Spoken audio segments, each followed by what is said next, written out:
And it is Thursday night. We're on a little bit later at this point, thanks to the fact that we have, again, a little less in the way. Hang on a second. We have audio. Okay, hang on. I knew I forgot something here. All right, that's probably sounding a little better. Sorry for the special effects there for a second. I'm Chief Meteorologist Austen Onek. It is just past 10 o'clock Eastern Time on Thursday. We are on with weather overtime. Some of the graphics here might be a little bit less than what they are. We had to do an upgrade on the system and we lost some of the graphics out there for tonight, so we'll give you updates as we go along. But in the meantime, if you got questions about what's going on in and around your area, we are here in Chattanooga, Tennessee, covering southeast Tennessee, western North Carolina, north central, northwest Georgia, and extreme northeastern parts of Alabama, which is where for right now in those last two areas we've got some scattered showers and diminishing thunderstorms taking place. So there's really just not that much going on at this point outside of just a little bit of activity for right now, and should be staying that way. We have a few more showers up toward northeastern Tennessee, from the Kentucky-Tennessee line down to about Knoxville, everything drifting on down to the southeast. But anything showing up in the way of heavy amounts of rainfall just really is not taking place at this time. So, so far so good on that. We, again, have little, if anything, in the way of severe weather anytime soon. Apologies for that. Thanks a lot to our new sponsor, Clay Kistner Paving and Seal and Coating. That's our new sponsor for the weather window. Thanks to Anthony Wheeler of Chattanooga for a beautiful view. Not sure if this is sunrise or sunset around the Patton Chapel, Browns Ferry Roads area. I believe that's back to the west of Chattanooga. So again, a very nice view there. So thank you very much for that. If you've got pictures for the Clay Kistner Paving, Seal, and Coating weather window picture of the day, please send that in to us. Again, email, drop into our social media channels, or again, go to wdef.com/weather for more, where you'll be able to see all that going on there. Into the morning hours, again, we will be looking at a chance of showers and maybe some thunderstorms in the afternoon. Temperatures in the high 80s about the time the kids dismiss. A lot of schools tomorrow having an in-service day, so not everybody going to school tomorrow. The teachers will be there, the administrators will be there, but the students are probably going to be home in some locations, and a lot of folks heading back to school next week as well. Winds will be light out of the south for the most part, and not seeing a great deal of chances of rainfall, but some best around the time the kids get out of school into the rest of the afternoon. Thanks to, again, our National Weather Service personnel for posting the information here. Again, we've lost some of our graphics behind here. Again, 88, the high temperature. We did not make normal. We were above normal on the low temperature, but not on the high. No rain today. We're behind by a fraction of an inch for August, which for August, that's not that bad. Last year, we were definitely on the very dry side, no question about that. We still have a big holdover from May. Tons of moisture out there, and that did a good job of carrying us through the last few months. We'll have to take a look and see if the drought forecast is going to be showing anything different. Out and about tomorrow, temperatures back in the high 80s, and again, could be the potential of a lot of sunshine in between those clouds, so don't forget about the UV index, which is going to be up there, and isolated chances of showers and thunderstorms could be a bit of a concern out across portions of the area, so please keep that in mind. Let's take a look at the national map and show you that, again, we don't have a lot going on where we are. Some showers here and there just past 10 o'clock at night, and then as we go into the course of the next couple of days, high pressure, which has been a lot weaker over the Gulf of Mexico, has started to reassert itself and is doing a very good job of, again, giving us more moisture coming in, pushing all that moisture up into the continental United States off the Gulf of Mexico, and that's pushing back on a lot of the storm systems that could be making their way through the area. Now, behind these systems, a lot of dry continental air coming on through. Some of this moisture here off the Pacific giving showers and thunderstorms to the areas of the Intermountain Rockies. And then again, we see the wind lines going northward, pushing all that moisture from the Gulf all the way up into the Dakotas and the high plains. That is going to give them some pretty good chances of severe weather up and around this particular location. But for now, again, this is not what we're going to be seeing coming our way, because high pressure is going to be blocking off a lot of this heading our way. We'll talk about the tropics in a little bit. We've got what's left of Dexter well out into the northwest Atlantic. Excuse me again, and what could be a tropical system just off the east coast. Now that again could be an issue, but again we'll take a look at the tropics data coming up here in just a little bit, so stay tuned for that. For right now, again, we've got very quiet conditions again across much of the area, and again hopefully should be staying that way for the rest of the next several days. Let me just mention real quick that again, heat is not a major concern. Warmer, yes, but the hotter temperatures are well back off to our west. We are getting nothing in the way of heat advisories taking place here. Even to the east of the Mississippi River Valley, there's not much going on except up in northwest Illinois. The bulk of the heat advisories are way back to our west at this time. So heat, overabundance of heat, is not going to be a major concern for us in the next couple of days. Now, we are going to see, again, some above normal temperatures, the worst of which is going to be the plains, the upper Midwest, the Mississippi Valley, the Great Lakes, and especially back toward upstate New York and into around the area of back toward New England. So that is where we may see the worst heat potential coming up into the next several days. Climate Prediction Center from NOAA, the same NOAA that a certain project wants to get rid of, unfortunately. This right here, again, showing temperatures through mid-month, the short-range forecast, much above normal temperatures to our north. But for us, we're not picking up a lot of activity in the way of heat. We are seeing an increase overall, again, not seeing a lot of huge amounts of precipitation. That looks to be sticking up to the upper plains states and the western Great Lakes. So that's good news that we may see some more showers and thunderstorms, not for outdoor activities, but again for keeping the fire danger down and the drought situation a little bit more in hand. We see the heaviest potential of rain over the next 30 days, the mid-range forecast from the NOAA CPC, looking at best potential coastal Atlantic and coastal Gulf of Mexico, better potential of precipitation coming on in through there. We don't have that much in the way of a rainfall deficit. We're behind by a little bit for the last month or so, but we are still well above normal for rainfall for the past 30 days, 107% above normal. Again, that's not even close to what the Carolinas and Georgia are getting at this point in time, with 250+% around Charlotte. So some good news on the moisture there.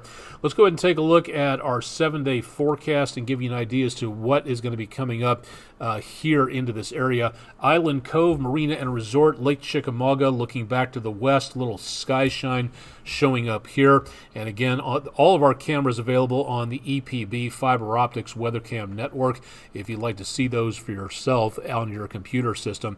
Into the next several days, we should be again looking at temperatures not really going much of anywhere. They're going to be a few degrees of fluctuation taking place, but really just not that much happening at this time. So good news on that. High and low temperatures, not that much fluctuating. Heading through Agent Orange Awareness Day on Sunday. High 80s to low 90s, just at to just below normal for this time of the year. National Vinyl Record Day coming up on Tuesday, so a decent day to celebrate staying indoors in the air conditioning, listening to some good music. I might have to drag out the White Album again and listen to that. Temperatures for lows in the upper 60s to lower 70s. We're not seeing a couple of things on here. No chance of severe weather. That's all way up to our north. No blistering hot hot temperatures, so that's good news. We're not seeing any threat of flash flooding, so 3 bits of good news on there all the way across this forecast. Now, we're not getting any cooler weather anytime soon, which would be nice, but for right now, again, the best potential is for these temperatures to remain within a very narrow margin, so not blazing hot, unfortunately not autumn cool yet, but we've got about, another let's see, month and 2 weeks, give or take, until the start of autumn. We're not that far away from it. It's getting closer. But for now, again, outdoor activities, this is what you're going to have to worry about. Hot and humid enough to cause some discomfort. Time to watch out again with the forecast. With anybody exercising or working outdoors, heat indexes will easily be back in the 90s, but no triple-digit temperatures across the area, and those chances of showers and thunderstorms could be just a bit of a concern into the next several days. Thanks to roofquotes.com for being our sponsor of our daily weather quiz. If you'd like to know more, head to, again, wdef.com/vote now. Tonight's question, not all, but most winds that are katabatic are winds that blow which direction? Upslope, downslope, or spiraling inwards? And Andrew Harrison and Kay Blevins, my 2 co-anchors, said upslope and downslope respectively. So Andrew, sorry you didn't make this one. Kay fell in with the majority of the votes, 68%, showing downslope winds. That is, in fact, the correct answer there. So thanks to everybody for voting. Head to wdef.com/vote now for more information. And to vote in our poll, we'll have a new one on the weather section going up at midnight. And it's time to vote for your favorite weather picture of the day. That'll be coming up again into the course of the next couple of days if you'd like to check back in on that. Heading into the tropics, and this is something that is very important. Couple of things to note here. Number one, we are not even at the peak of hurricane season. We're close. That happens. The midpoint is September 10th. And we're not quite there yet. We got about a month or so to go on that. So for right now, again, we haven't even hit the peak, and this is where activity really starts to ramp up. Now, a week ago, the Atlantic was blank. There was nothing happening.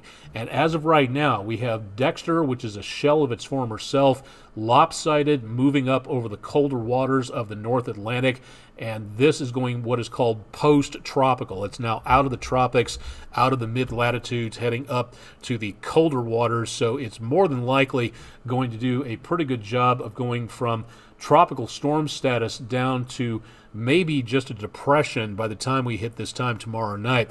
Now, we have that system off the east coast, which is heading up, trailing Dexter.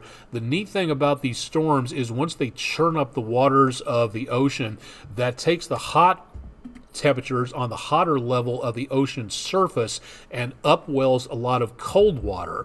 So it's a good possibility that this disturbance, number one, following in Dexter's path, yes, it is over the Gulf Stream area, but it's probably also experiencing that colder water coming up from the depths, getting stirred up by Dexter's passage. So 20% chance of development, that's down from yesterday's 30%, which means confidence is starting to sink that this thing is going to do anything at this time. But if you're heading to anywhere on the coast, definitely want to pay attention to this. Like Dexter, this could scrape very close to New England and the Canadian Maritimes. Then we have this other system in mid-Atlantic, halfway between South America and Africa off the Sahel. This one has been up to a 60% chance of development, and this one curving its way to the northwest. The conventional weather wisdom from the National Hurricane Center is showing this heading northwest, but then curving back eventually to follow Dexter into those cold waters.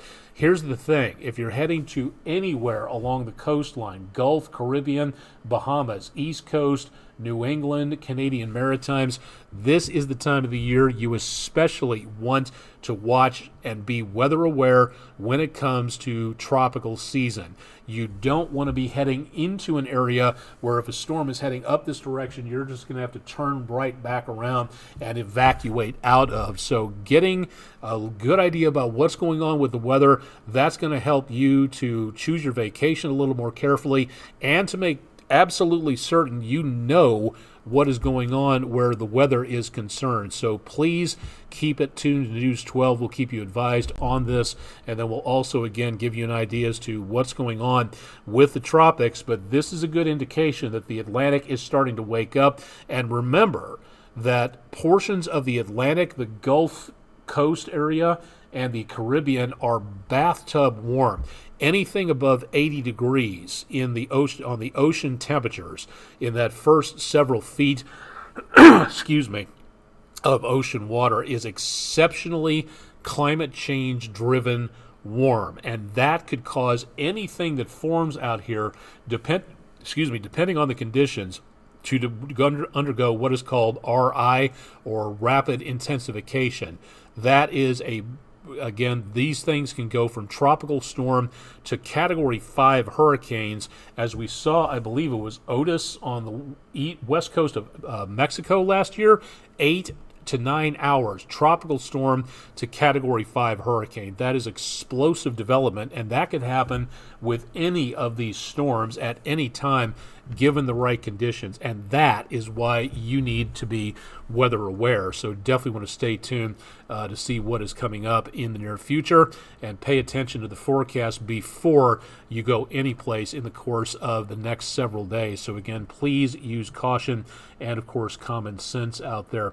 All right, let's do a check right now. We didn't do the Gulf forecast last night, so for all the duffers out there, temperatures today very close to where they were today, high 80s to lower 90s. There will be a heat index out there, so keep that in mind. And for the golfers out there, there will be shower and thunderstorm chances in the afternoon and evening especially. So please keep that in mind as we go through the course of the next several days. Mentioned this last night briefly, but I want to make certain that everybody knows about this. The National Severe Storms Laboratory, the research arm of National Oceanic and Atmospheric Administration, yes, the one the current federal government wants to get rid of for some unknown, insane, ridiculous project number reason. This right here is a good way to practice citizen science. If you've ever been through a tornado, know somebody who has been through damaging severe thunderstorm winds, anything involving severe weather you have personally gone through, the National Severe Storms Laboratory wants you to tell your story to them in order to help them get more information about how to make warnings more reliable and more helpful to the public at large. This is a very important thing, and they can't do it without your help. It's a good way to, again, be involved in citizen science, and your great opportunity to do this.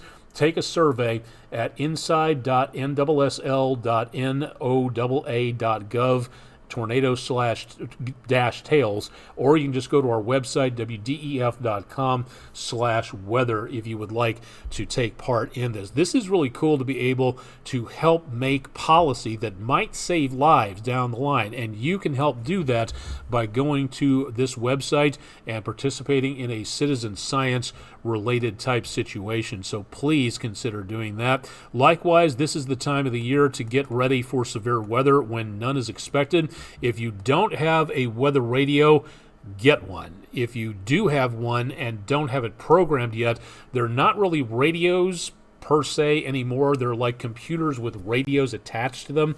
And if you want to program the computer that drives the radio, you can program in which counties you want to be alerted for. If you're in Hamilton County and you don't care to get anything, say, east of Hamilton County, you can program out all those counties. If you want to get everything to the west of you, you can tell this computer/radio what you want to know about, and it will do so. If you've never done anything like programming this before, it's very easy. We can help you do that at wdef.com/weather if you'd like to know more about that, so drop by on there. And last but not least, the National Weather Service in Morristown. We're coming up on severe weather season number 2. Number 1 is roughly January through about April. October, November, December is storm season number 2 around here. So this is something to really take a look at. If you are, maybe you just moved here, maybe you've never, ever been through a tornado warning. And if you'd like to know more about what to do when severe weather hits, how to act, where to go to for shelter, great websites for information about increasing knowledge and decreasing fear. Panic helps nobody. And preparing ahead of time, that's what you want to do. And this is a great website to deal with.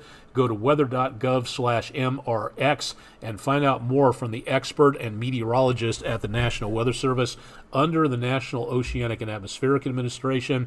The project with the year number after it, whatever they are, and however they think, they are absolutely, terribly, totally backwards ass wrong about attacking NOAA because they just talk about climate change. They do not just talk about climate change. Climate change is happening, and humans are responsible, you and me, for the state of our atmosphere. Canceling NOAA is not going to stop that conversation. It's not a good idea. It's a backwards idea. And again, NOAA helps people to understand what goes on. The idea about turning all of this over to a private forecasting firm is ludicrous, stupid, backwards, and absolutely inwardly selfish thinking.